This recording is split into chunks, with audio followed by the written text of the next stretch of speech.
جو ہندوستان کی جمہوریت کو مضبوط رکھتے ہیں، اگر ہم نکل کر اپنے ووٹ کا استعمال نہیں کریں گے تو یاد رکھیے یہ ادارے جو پہلے سے کمزور ہو چکے ہیں، جن کی بنیادوں کو نریندر مودی کی حکومت نے کمزور کر کے رکھ دیا، وہ دن دور نہیں جب یہ ادارے اپنی آزادانہ موقف کو کھو دیں گے۔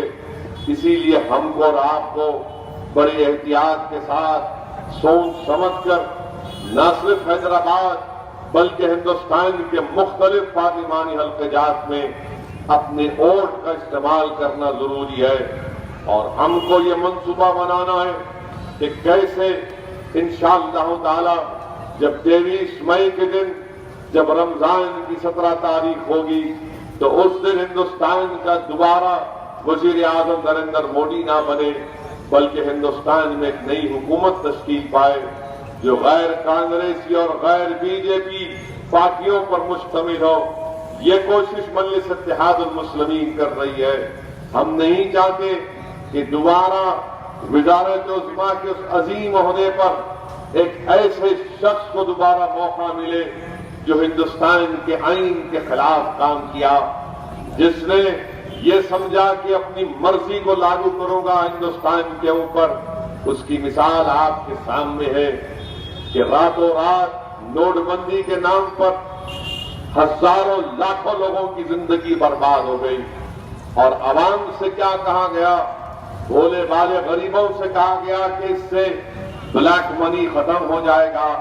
میرے بھائی، بلیک منی ختم نہیں ہوا۔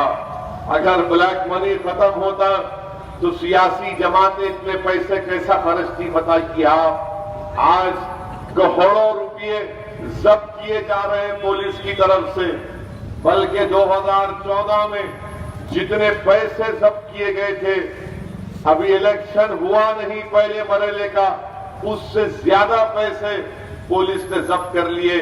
بتاؤ نریندر مودی، پھر یہ بلیک منی کہاں سے آ رہا؟ یہ تو نہیں ہو سکتا کہ اجنات لا کر سیاسی پارٹی کے جیبوں میں پیسے رکھ رہے ہیں کہ الیکشن آیا آپ اس کو خرچ کر لو۔ یہ تمام چیزیں ہندوستان کے وزیر اعظم کرتے ہیں۔ میں آپ تمام ووٹروں سے، رائے دہندگان سے اپیل کر رہا ہوں، حلقہ اسمبلی ملک پیٹ کے، کیا ایسا شخص ہندوستان کا وزیر اعظم بن سکتا ہے جو اپنی تقریر میں دہشت گردی کے بارے میں کہتا ہے؟ کیا کہتا ہے؟ ہندو اور مسلمان کی بات کرتا ہے، وردھا کی تقریر، اور کوئی کسی پر فرق نہیں پڑتا۔ وزیر اعظم کہتے ہیں کہ فلاں طبقے کے اوپر دہشت گردی کے مقدمے لگا کر فلاں مذہب کے ماننے والوں کو تکلیف دی گئی ہے، اور عوام سے پوچھتا ہے کہ کیا آپ مانتے میری بات کو؟ اور عوام بھی نعرے مارتے۔ جو مختصر لوگ جمع ہوئے اس جلسے میں، آپ اندازہ لگائیے کہ سب سے زیادہ دہشت گردی کے جھوٹے الزام میں اگر کسی کو جیل میں ڈالا گیا تو وہ دلت، آدیواسی اور مسلم اقلیت ہے۔ اس کا ریکارڈ ہے، ڈیٹا ہے۔ اکنامک اینڈ پولیٹیکل ویکلی ایک میگزین ہے، ماہانہ میگزین، اس کا لیٹسٹ آرٹیکل پڑھیے، اس میں لکھا ہوا ہے کہ سب سے زیادہ دہشت گردی کے جھوٹے کیسوں میں اگر کسی کی زندگی برباد ہو گئی، جیلوں میں ڈال کر بھول گئے۔ خود نریندر مودی جانتے ہیں کہ جب وہ گجرات کے چیف منسٹر تھے، اکشردھم کا واقعہ ہوا، 11 سال کی سزا ان کو صرف غیر ضروری جیل میں کاٹنا پڑا، اور سپریم کورٹ نے کہا کہ ان کے خلاف کوئی ایویڈنس نہیں ہے۔ یہی ہے ملک پیٹ کے کئی نوجوان احمد آباد کی سابرمتی جیل میں 4 سال زندگی گزارے، اور نریندر مودی کہتے ہیں دہشت گردی کو ایک مذہب سے منسوب کر دیتے ہیں۔ پھر بتاؤ نریندر مودی، ناتھو رام گوڈسے کیا مسلمان تھا جس نے مہاتما گاندھی کو گولی ماری؟ وہ جو لوگ جو مہاتما گاندھی کے قتل کے الزام میں پکڑے گئے، کیا ان کا نام اسد الدین اویسی تھا؟ جس ساورکر کی فوٹو آپ کے آفس میں لگی ہوئی ہے اور آپ اس پر پھول چڑھاتے ہیں، بتاؤ مسٹر مودی، کیا کپور کمیشن